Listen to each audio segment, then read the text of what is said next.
Kate Morrison stood in chains before the giant crystal dome that housed the Galactic Tribunal on Vex Prime. The alien judges looked down at her from their high seats, their different forms creating strange shadows in the blue light that filled the chamber. She kept her face blank and her shoulders straight, even though the energy shackles around her wrists burned against her skin. High Arbiter Zelthok of the Veltar Hive clicked his mandibles together as he read the charges. His insect-like head turned toward Kate, and his compound eyes reflected the light like broken glass. The sound echoed through the dome, making the other aliens shift in their seats. Kate had studied this behavior for months. She knew the clicking meant anger and disgust. "Human Kate Morrison," Zelthok's voice buzzed through the translation device. "You stand accused of breaking 17 interspecies treaties. You destroyed 3 sacred Veltar monuments on Kepler Station. You killed 42 Nethix guards. During your escape from Prison Complex 7, you stole classified Quarian crystal technology from their research facility on Titan Base. The evidence against you is clear." Kate said nothing. She let her eyes move slowly across the 5 judges, taking in every detail. The Veltar Hive representative was Zelthok, whose anger made his wings twitch behind his chair. The Nethix Collective had sent Wisp High, a being of purple gas that floated in a containment suit shaped like a person. The crystalline Quarian Empire was represented by Prismtol, whose body looked like a walking diamond that caught and split light into rainbow patterns. The plant-based Sylvan Federation judge was Branchara, whose wooden body creaked when she moved, and whose leaf-covered head rustled with each breath. Finally, the aquatic Merhai Dominion had sent Flozen, who sat in a water-filled tank, his blue-scaled body moving like he was swimming even while sitting still. Each of these species ruled billions of their own kind across hundreds of worlds. Each thought they were better than humans because they had traveled the stars for thousands of years, while humans had only left their homeworld 300 years ago. Each believed that humans were too violent and dangerous to be allowed freedom in the galaxy. Kate knew they were all wrong, but she let them think they were right. "The human refuses to speak." Wisp High's voice came out as a whisper that somehow filled the entire dome. The purple gas in his suit swirled faster, which Kate knew meant excitement. Perhaps she finally understands that her species has gone too far. Prismtol's crystal body rang like a bell when he spoke. Humans are chaos creatures from a death world. They cannot be reasoned with or taught proper behavior. This one has proven that by her actions. Branchara's leaves rustled as she leaned forward. The Sylvan Federation has tried to teach humans about peaceful growth and harmony with nature. They respond with violence and destruction. They cut down our sacred groves on New Eden just to build their ugly metal cities. Flozen's gills fluttered as he spoke from his tank. The Merhai Dominion offered humans the gift of our ocean worlds, places where they could learn patience and wisdom from the deep waters. Instead, they poisoned 3 of our spawning grounds with their industrial waste. Kate listened to each complaint and filed it away in her memory. Every word they spoke told her something about how their minds worked, what they feared, and what they valued most. She had been gathering this information for 8 months, ever since she had volunteered for this mission. The aliens thought they had captured her after a long chase through the Outer Rim territories. They believed their superior technology and numbers had finally cornered the dangerous human who had been causing trouble across their space. They had no idea that Kate had allowed herself to be caught. Zelthok stood up from his chair, his 6 legs clicking against the crystal floor. Human Morrison, you will speak. You will confess your crimes against the civilized species of this galaxy. You will admit that your kind is too violent and primitive to be trusted with advanced technology. Kate looked up at him and said nothing. She could see the anger building in his compound eyes, the way his mandibles twitched faster. She knew that Veltar became more aggressive when they felt their authority was challenged. It was exactly what she wanted. The human shows no remorse, Prismtal chimed. This is proof that their species cannot be reformed. They must be controlled. Kate finally spoke, her voice calm and clear. I did what I had to do. The judges all reacted at once. Zelthok's wings buzzed loudly behind him. Wispai's gas turned a darker purple. Prismtal's crystal body flashed bright white. Branchara's leaves turned brown at the edges. Flozin's gills closed tight against his neck. You admit your guilt, Zelthok buzzed. Good. Now you will tell us why humans think they can ignore the laws that keep peace in the galaxy. Kate looked around the dome again, this time letting a small smile cross her face. You really don't understand us at all, do you? The question made all 5 judges uncomfortable. Kate could see it in the way they moved, the way their bodies tensed. They had expected her to beg for mercy or rage against them. They had not expected her to sound almost sorry for them. Humans are predictable, Wispai whispered. You are violent when cornered. You fight when you should surrender. You destroy when you should build. Kate shook her head slowly. That's what you want to believe. It makes you feel better about yourselves. But you're wrong about everything. Zelthok stepped closer to the edge of his platform.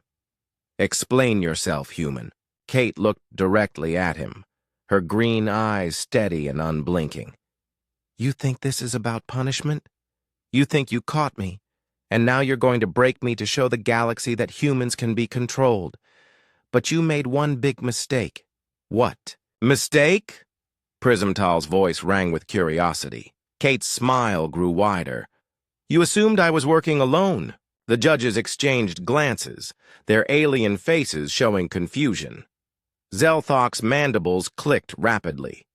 Humans are scattered across the galaxy in small groups. Your governments have no real power beyond your home system. You have no allies among the civilized species. Kate laughed, and the sound echoed strangely in the crystal dome. That's what makes you so easy to beat. You think in terms of governments and species and hierarchies. You can't imagine any other way to organize or think. Flozin's voice bubbled up from his tank. What are you saying, human? Kate looked at each judge in turn, her eyes bright with a confidence that made them all shift uncomfortably in their seats. I'm saying that while you were busy congratulating yourselves on catching one human, you forgot to ask yourselves a very important question. What question? Branchara asked, her wooden voice creaking with uncertainty. Kate's smile disappeared, and her voice became cold and hard. You should have asked yourselves why a human would let herself be captured by 5 species that want to see her people enslaved or destroyed. The silence that followed her words was complete.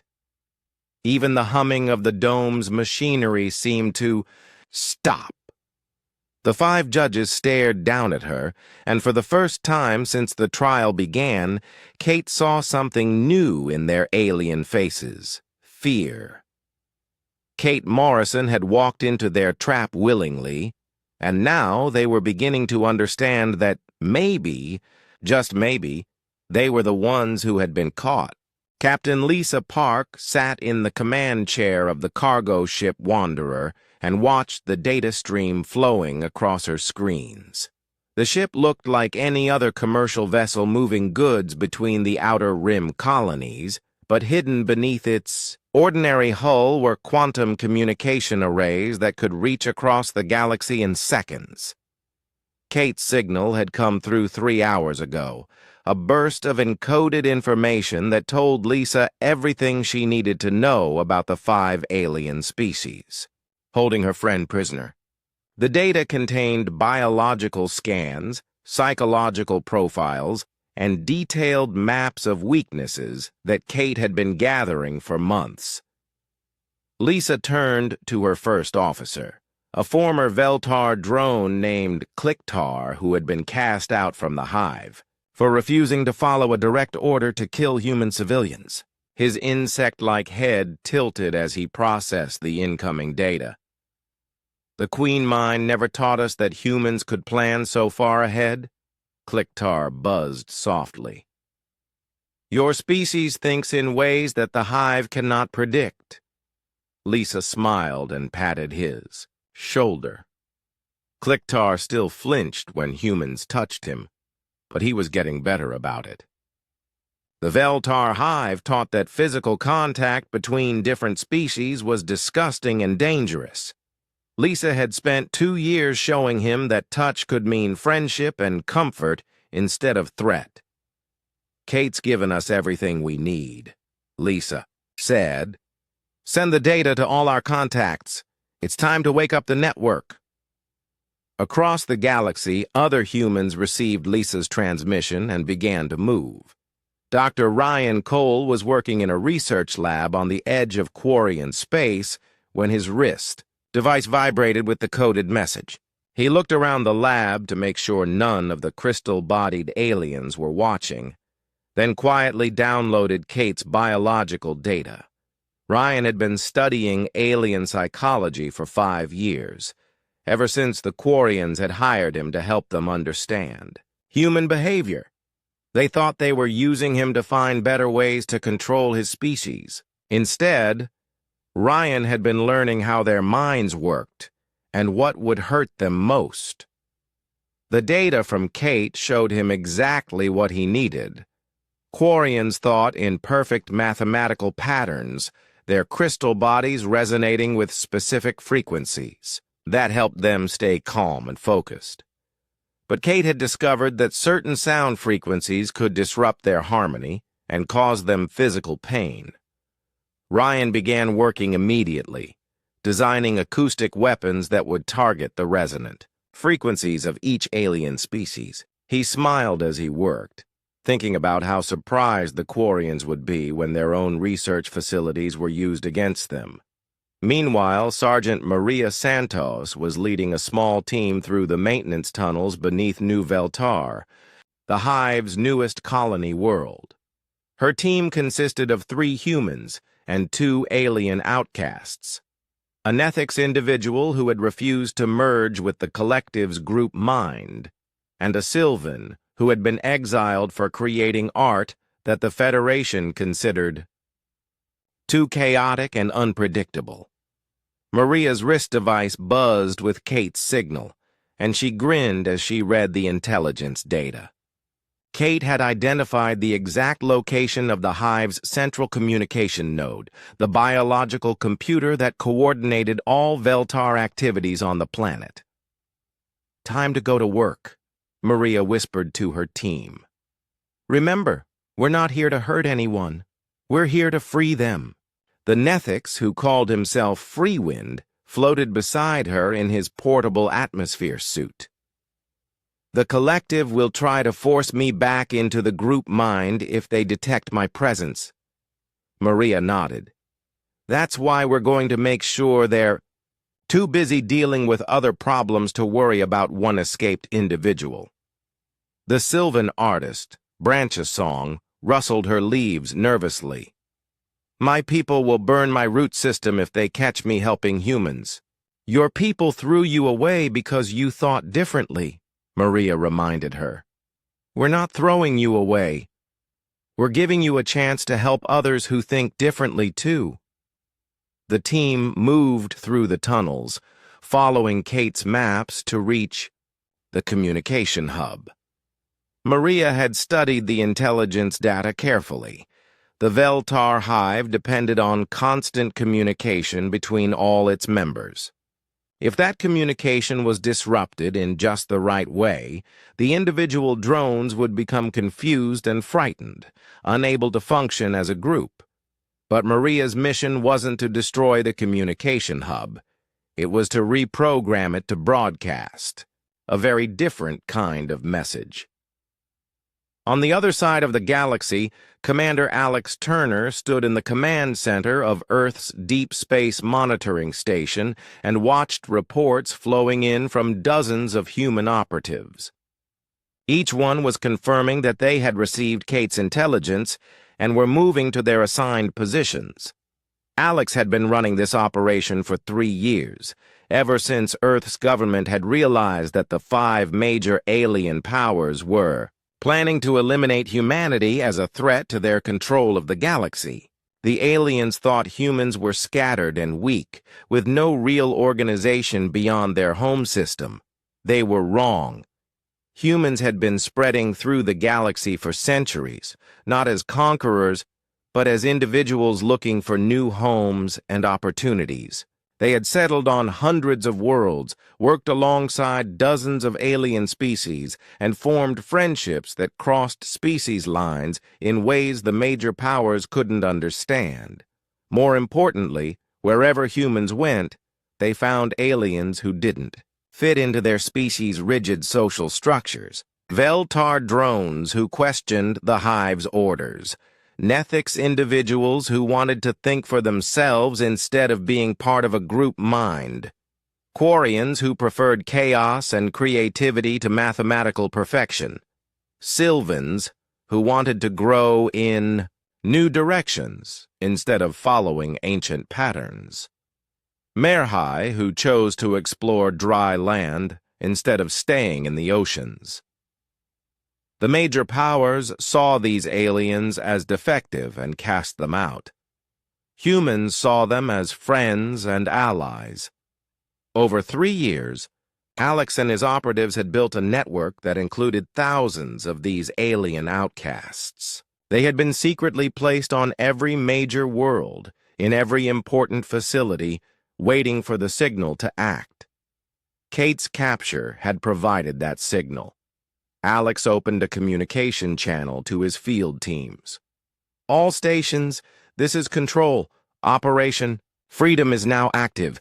You have your targets and your objectives. Remember, we're not here to destroy civilizations. We're here to give people a choice. Responses came back from across the galaxy. Teams were in position on Veltar hive worlds, ready to disrupt their communication networks. Human operatives on Nethic's planets were preparing to release atmospheric compounds that would force the collective to retreat to emergency shelters. Agents on Quarian worlds were setting up resonance generators that would make their crystal cities uninhabitable. On Sylvan Federation planets, humans and their alien allies were ready to release engineered light frequencies that would disrupt photosynthesis and force the plant-based aliens to negotiate. Teams on Merhai Ocean worlds were preparing to introduce compounds that would cloud the water and make echolocation impossible. Each attack was carefully designed to be temporary and non-lethal. The goal wasn't to kill or conquer, but to demonstrate that the major powers were vulnerable and that their outcasts and rebels had found new allies. Alex looked at the tactical display showing the positions of all his teams. Hundreds of humans and thousands of alien allies were about to strike simultaneously across dozens of worlds. The 5 major powers had no idea what was coming. Kate Morrison had walked into their trap to give them this chance. Now it was time to show the galaxy that humans never fought alone and that freedom was more powerful than any hierarchy or empire. All teams, execute, Alex said quietly. Across the galaxy, the revolution began. The first sign of trouble came when High Arbiter Zelthok's communication device stopped working. He was in the middle of explaining to Kate Morrison how the Veltar hive would re-educate her to be a proper servant when the device on his wrist began making a high-pitched whining sound that made his compound eyes water. Zelthok tried to turn off the device, but the sound only got louder. Around the chamber, other Veltar guards began to stumble and clutch their heads as their own communication implants started making the same terrible noise. The sound was exactly the wrong frequency for their insect-like nervous systems, causing pain and confusion that made it impossible to think clearly. Kate watched calmly as the Veltar in the chamber began to panic. She knew that Kliktar and Maria's team had succeeded in reprogramming the hive's communication network. Instead of coordinating thoughts and orders, the network was now broadcasting a signal that disrupted Veltar brain functions. Judge Wisphigh of the Nethics Collective was the first to notice that something was wrong beyond the chamber. His purple, gas form swirled frantically inside his containment suit as emergency messages began reaching him from across Nethic space. "Impossible," he whispered, his voice tight with fear. "Our atmospheric processors on 7 worlds have failed simultaneously. My people are retreating to emergency shelters." Kate smiled. Dr. Ryan Cole's atmospheric compounds were working perfectly. The Nethics Collective depended on carefully controlled gas mixtures to maintain their group consciousness. Ryan had designed compounds that would disrupt those mixtures, without harming the aliens, forcing them to break their mental connections and think as individuals. Prismtal's crystal body began to flash warning colors as reports reached him from the Quarian Empire. "Our cities on Titan Base and New Harmony are experiencing structural resonance failures. The crystal foundations are vibrating at dangerous frequencies." The crystalline judge's voice rang with panic as he tried to understand what was happening. Kate knew that human teams were using Ryan's resonance generators to make the Quarian cities shake and ring like giant bells. The aliens would have to evacuate before their perfect geometric structures shattered. Branchara's leaves began to turn brown as emergency signals reached her from Sylvan Federation space. "Our photosynthesis centers are failing on 12 worlds. The light wavelengths are all wrong. My people are withering." The plant-based judge's wooden body creaked as she swayed back and forth in distress. She couldn't understand how the carefully controlled light on Federation worlds could suddenly change. Kate knew that human operatives had infiltrated the Sylvan light management systems and were now broadcasting frequencies that disrupted plant growth. Flozen's gills flapped rapidly as he received reports from the Merhai Dominion. "The ocean worlds are becoming clouded. Our echolocation is failing. We cannot navigate or communicate in the deep waters." Kate had studied the Merhai carefully during her time in captivity. She knew they depended on clear water and precise sound waves to maintain their civilization. The compounds that human teams were releasing into their oceans would make the water murky and interfere with sonar, forcing the aquatic aliens to surface and negotiate. All 5 judges turned to stare at Kate, their alien faces showing a mixture of fear and confusion that she found deeply satisfying. "How?" Zelthok managed to buzz through his pain. "How could scattered humans coordinate attacks across the entire galaxy?" Kate stood up slowly, the energy shackles around her wrists sparking as she moved.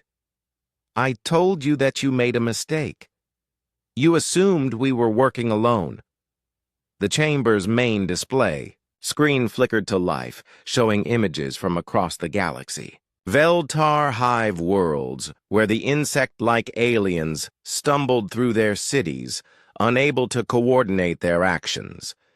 Nethic's planets, where purple clouds retreated into sealed shelters. Quarian cities that rang like broken bells as their inhabitants fled to open spaces, Sylvan Federation worlds where the plant-based aliens gathered in emergency councils, their leaves turning brown in the wrong light. Mare High ocean worlds, where the aquatic aliens surfaced in confusion, unable to navigate their clouded seas. Impossible, Prismtal chimed desperately. Our intelligence networks show no signs of human military buildup. Your species has no fleet capable of coordinating such attacks. Kate laughed, and the sound echoed strangely in the chamber as the Veltar guards continued to stumble around in confusion. That's because you don't understand how we think. You assume that military action requires military ships and government orders. The display screen changed to show something that made all 5 judges gasp in shock. Human cargo ships were emerging from hyperspace around major alien worlds, but they weren't alone. Each ship was accompanied by vessels of every design and origin, modified Veltar transport craft, Nethix atmospheric processors, Quarian crystal ships, Sylvan seed vessels, and Murhai water carriers. Those are civilian ships, Branch Ara whispered, her leaves rustling with disbelief. Merchants and traders and researchers? Kate nodded. And refugees and outcasts and rebels? Every alien your species have thrown away for thinking differently or questioning authority. Every individual who wanted freedom instead of conformity. The screen showed closer views of the mixed fleets. Humans worked alongside Veltar drones who had left the hive. Nethix individuals who had rejected the collective stood next to Quarian artists whose creativity had been suppressed. Sylvan rebels who wanted to grow in new directions worked with Mare High explorers who preferred dry land to deep water. 3 years, Kate said quietly. That's how long we've been building this network.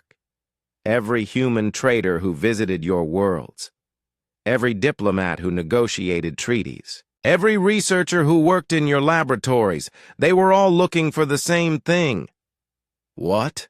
Flozen asked, his voice bubbling with fear. Kate's eyes were bright with satisfaction. Your people who didn't fit. The ones you cast out for being different. The ones who wanted something better than the rigid hierarchies and species supremacy that you call civilization. Wispahai's gas form darkened to almost black. You corrupted our outcasts. You turned them against their own species. Kate shook her head. We offered them something you never could. We offered them acceptance and friendship regardless of what species they came from. We showed them that different ways of thinking could work together instead of competing for dominance. The display screen showed more ships arriving around alien worlds. The fleets were growing larger by the hour as more outcasts and rebels emerged from hiding to join the human coalition. Kate could see the fear in the judges' faces as they realized how many of their own people had chosen to side with humanity. This is not possible, Zelthok buzzed desperately. Species loyalty is absolute. Biology determines behavior. Our people cannot choose to betray their own kind. Kate smiled sadly. That's what makes you so easy to beat. You think in terms of species and genetics and biological destiny. You can't imagine that an individual might choose their own path. The energy shackles around her wrists suddenly went dead as the chamber's power systems began to fluctuate. Kate flexed her fingers, feeling circulation return to her hands. Somewhere in the building, human operatives were taking control of the facility's infrastructure. Every Veltar drone dreams of making their own choices, Kate said, looking directly at Zelthok. Every Nethix individual wants to think their own thoughts. Every Quarian artist wants to create something chaotic and beautiful. Every Sylvan wants to grow in new directions.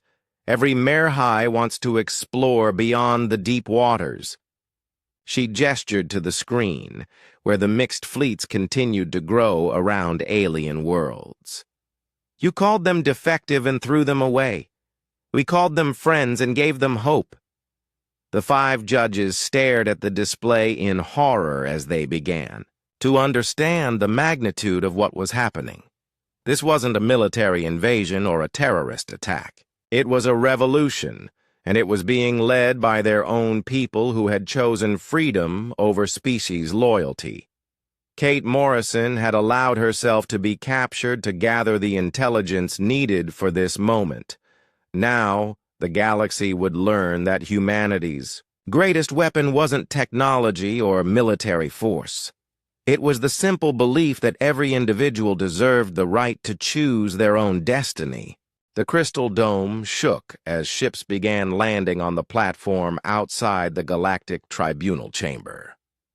High Arbiter Zelthok's compound eyes tracked the movement through the transparent walls, his mandibles clicking rapidly as he tried to process what he was seeing. Human ships were touching down alongside vessels from every major alien species, but these weren't military craft. They were cargo haulers and research vessels, mining ships and exploration craft, all bearing the marks of civilian use. More disturbing to the Veltar judge was the fact that his own security forces weren't responding to the unauthorized landings. Kate Morrison watched the panic growing in the 5 judges and felt a deep satisfaction. The quantum implants in her brain had been transmitting data throughout her captivity, and now that data was being used to coordinate the most complex operation in galactic history.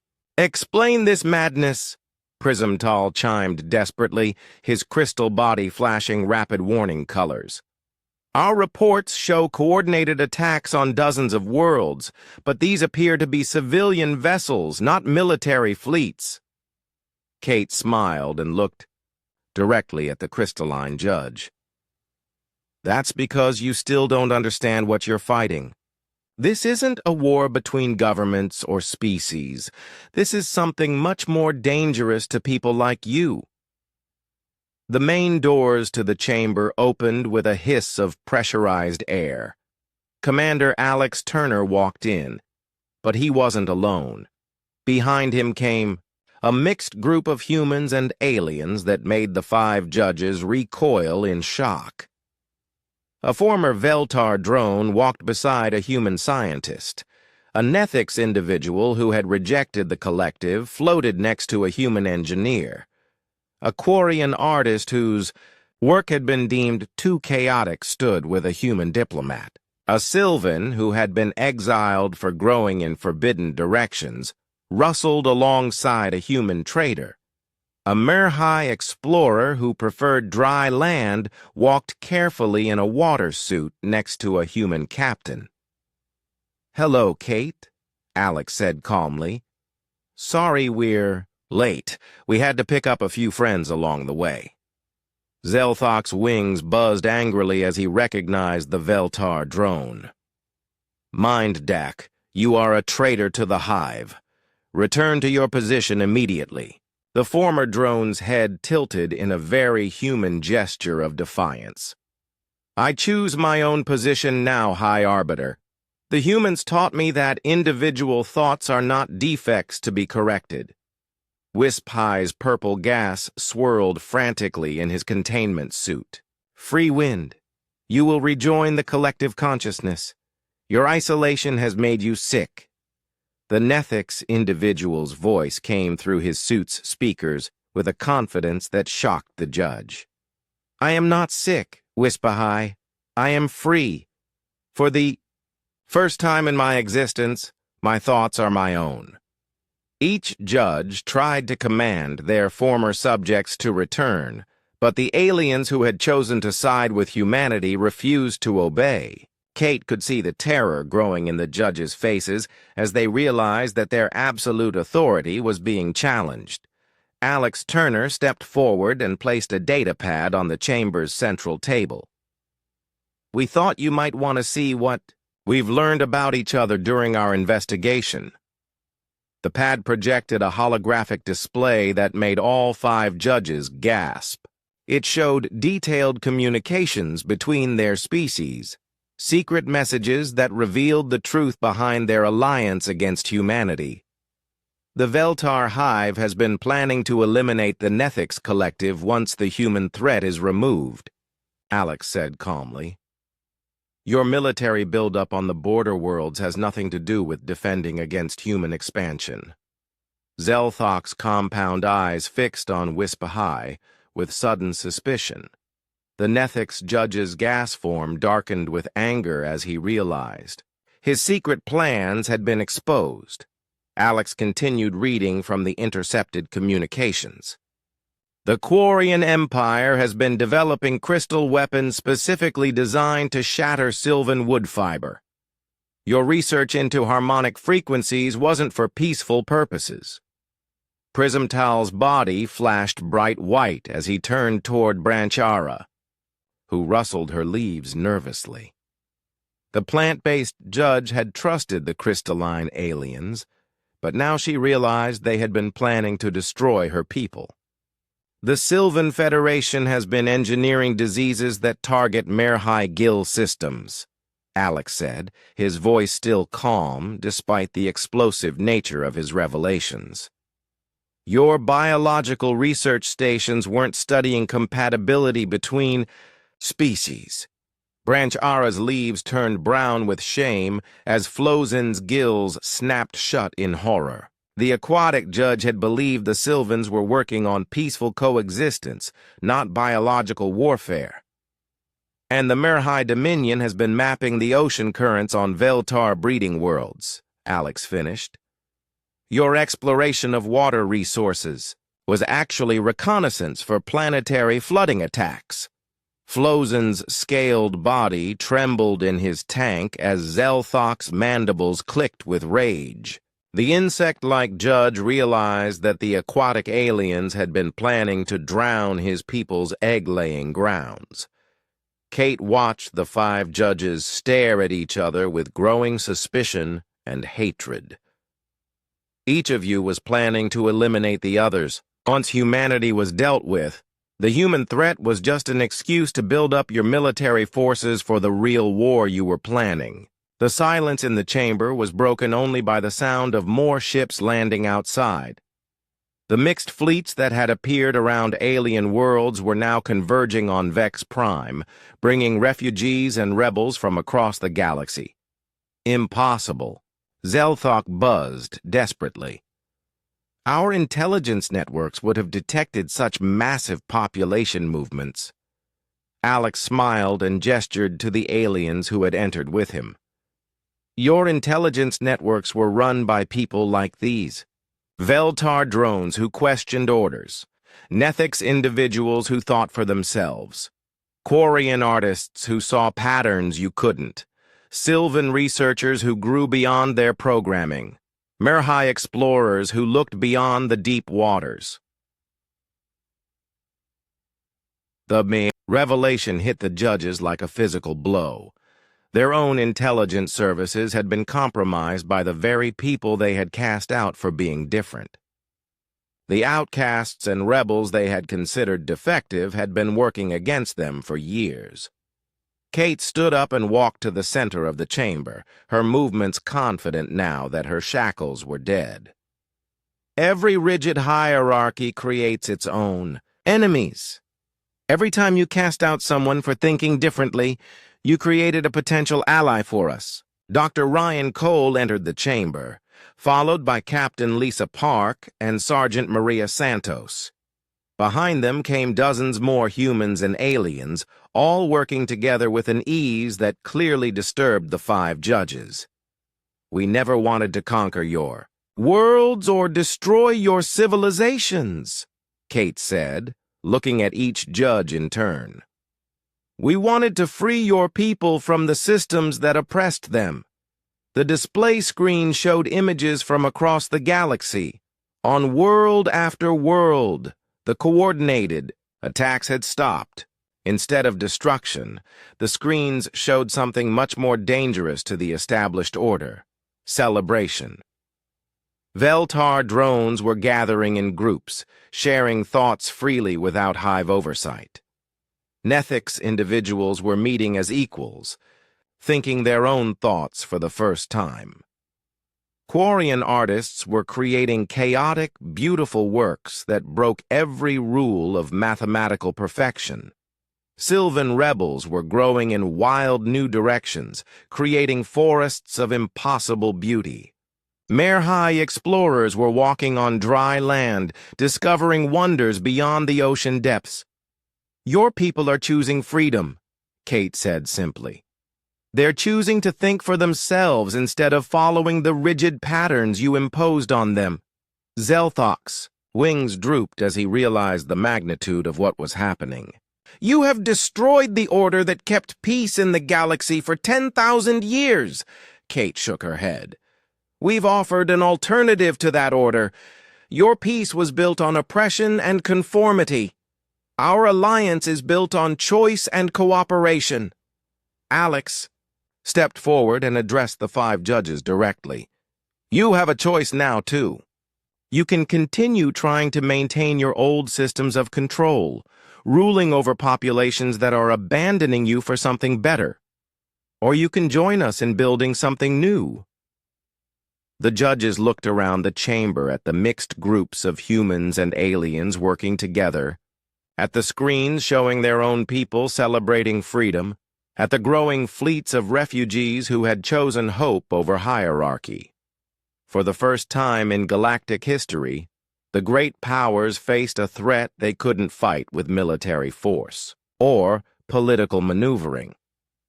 They faced the simple human belief that every individual deserved the right to choose their own path, and that belief was spreading faster than they could contain it.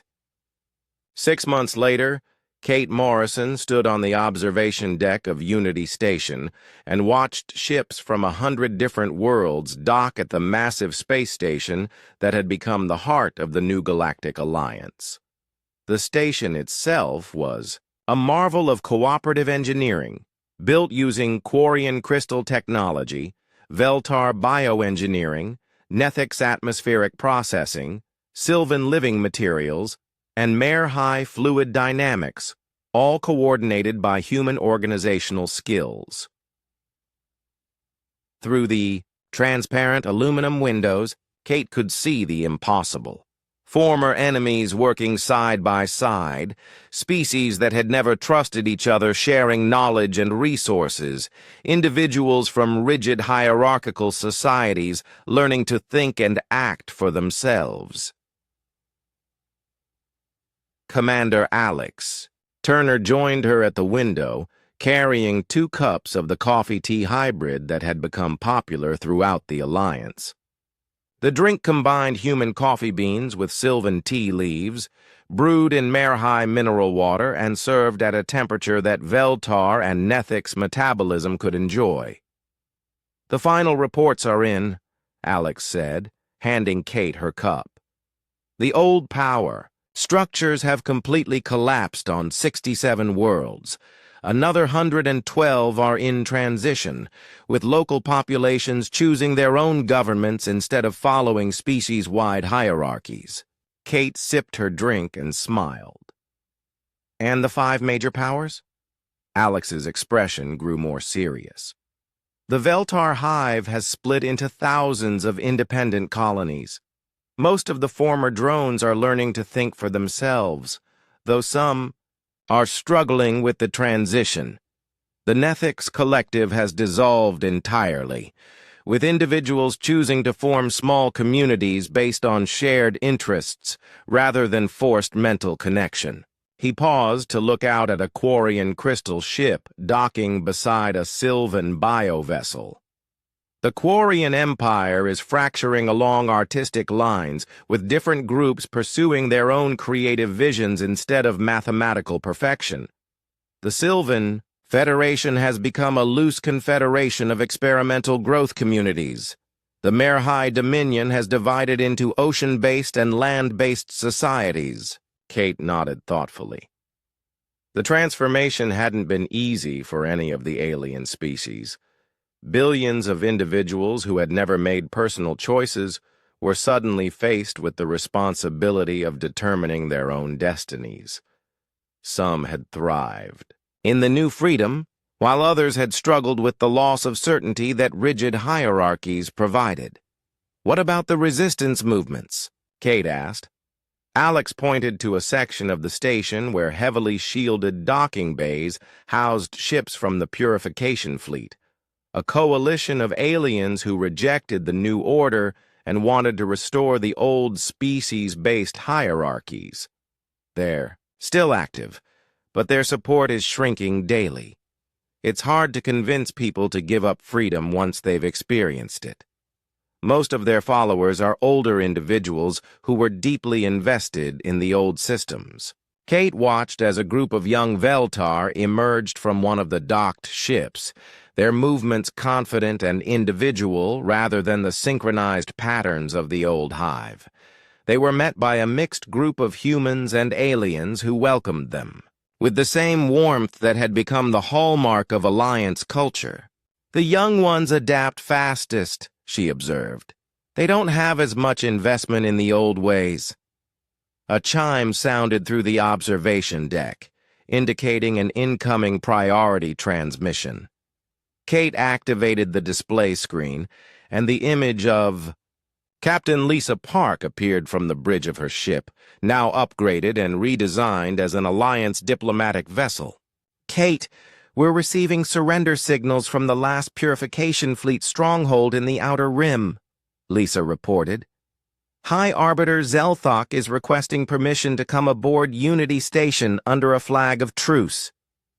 Kate raised an eyebrow. Zelthok had been one of the most stubborn opponents of the New Order, leading resistance movements and trying to rebuild the Veltar hive under his personal control. His request for a meeting was unexpected. Grant him safe passage, Kate decided, but keep security teams ready. He might be planning something desperate. 2 hours later, Kate sat in Unity Station's main conference room, surrounded by the diverse leadership council of the new Galactic Alliance. Human representatives sat next to former Veltar drones, Nethix individuals, Quarian artists, Sylvan, rebels, and Merhai explorers. The sight would have been impossible 6 months ago. High Arbiter Zelthok entered the room flanked by Alliance security personnel, his once proud posture now showing the weight of defeat. His compound eyes moved around the room, taking in the mixed species council with what Kate recognized as confusion and grudging admiration. "I do not understand how this is possible," Zelthok buzzed quietly. "Species should not be able to cooperate like this. Biology determines behavior. Natural selection creates competition, not cooperation." Kate gestured to an empty chair designed to accommodate Veltar physiology. "That's what your species taught you, but it was never the complete truth. Even in nature, cooperation is as important as competition." Zelthok sat down carefully, his wings folded behind him in a gesture of submission that surprised the council members. "My fleets are defeated. My followers have abandoned me to join your alliance. I have come to surrender. Dr. Ryan Cole, now serving as the Alliance's chief scientist, leaned forward with interest. "You don't need to surrender, Zelthok. You need to choose." The former High Arbiter's mandibles clicked in confusion. "Choose what?" Kate smiled and stood up, walking to the room's main display screen. "The same choice we've offered everyone else. You can continue trying to recreate the old hive system, ruling over fewer and fewer followers who remember what they're missing. Or you can learn what freedom actually means." The screen showed images from across the galaxy. Former Veltar drones building new communities based on voluntary cooperation rather than genetic programming, Nethix individuals pursuing personal interests and relationships, Quarian artists, creating beauty that defied mathematical logic.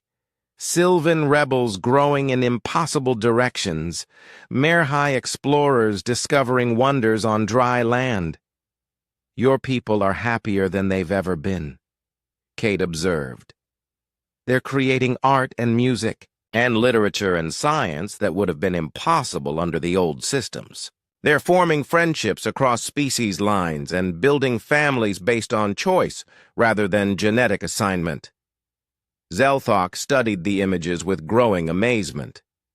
But without central coordination, without hierarchical control, how do they maintain order? How do they make decisions? Branchesong, a former Sylvan exile who now served on the Alliance Council, rustled her leaves as she spoke.